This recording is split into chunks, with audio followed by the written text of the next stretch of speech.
22 जनवरी को रामनगरी अयोध्या में राम मंदिर की प्राण प्रतिष्ठा हुई और देश राममय हो गया। पूरे देश में चारों ओर लोगों में राम भजन और राम धुन की लहर छा गई। देश में राजनीतिक माहौल भी राममय बनाने की कोशिशें हुई। बीजेपी सरकार में पीएम मोदी ने इस मुद्दे को जमकर भुनाया, लेकिन राम मंदिर का मुद्दा भाजपा के लिए इतना असरकारी साबित नहीं हुआ। हालात ये बने कि भाजपा को अयोध्या के ही संसदीय क्षेत्र में मुंह की खानी पड़ी। इसके अलावा पूरे देश में पिछली बार की अपेक्षा भाजपा की 29 सीटें घट गई। राजनीतिक विशेषज्ञों का ये मानना था कि भाजपा को यहां राम मंदिर के नाम पर जीत मिल सकती है, लेकिन ये हो नहीं पाया। फैजाबाद लोकसभा सीट सपा के खाते में चली गई। सपा प्रत्याशी अवधेश प्रसाद ने भाजपा प्रत्याशी लल्लू सिंह को 54,567 वोटों से हरा दिया। अयोध्या में रामलला की प्राण प्रतिष्ठा के बाद भारतीय जनता पार्टी को यहां प्रचंड जीत की उम्मीद थी।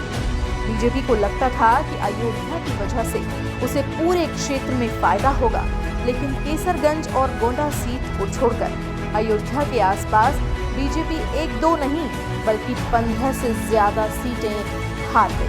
आइए जानते हैं कि यहाँ बीजेपी पर कौन से मुद्दे भारी पड़े। अयोध्या में बीजेपी की हार की वजह जमीन अधिग्रहण और उसके मुआवजे को बताया जा रहा है। इसके अलावा फैजाबाद में बीजेपी की हार की एक और बड़ी वजह कार्यकर्ताओं की अनदेखी भी मानी गई है। फैजाबाद सीट पर अखिलेश यादव ने नया प्रयोग किया। सामान्य सीट होने के बावजूद सपा ने यहां से अयोध्या की सबसे बड़ी दलित आबादी वाली पापासी बिरादरी से अपने सबसे बड़े चेहरे अवधेश प्रसाद को उम्मीदवार बनाया, जिसके बाद यहां नारा चल पड़ा, अयोध्या में न मथुरा न काशी, सिर्फ अवधेश पासी। इसके अलावा सपा कांग्रेस गठबंधन बीजेपी के वोट बैंक को बांटने में भी कामयाब रहा।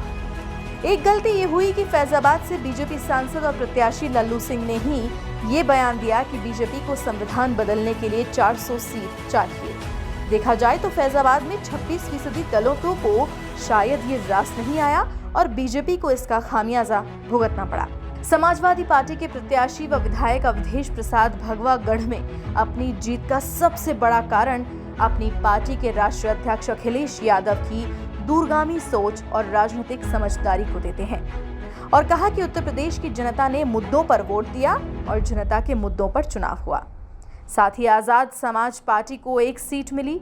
वर्ष 2014 की तरह बसपा का इस बार भी खाता नहीं खुला। प्रधानमंत्री नरेंद्र मोदी वाराणसी से लगातार तीसरी बार जीत गए, जबकि राहुल गांधी ने रायबरेली और अखिलेश यादव ने कन्नौज से जीत हासिल की है।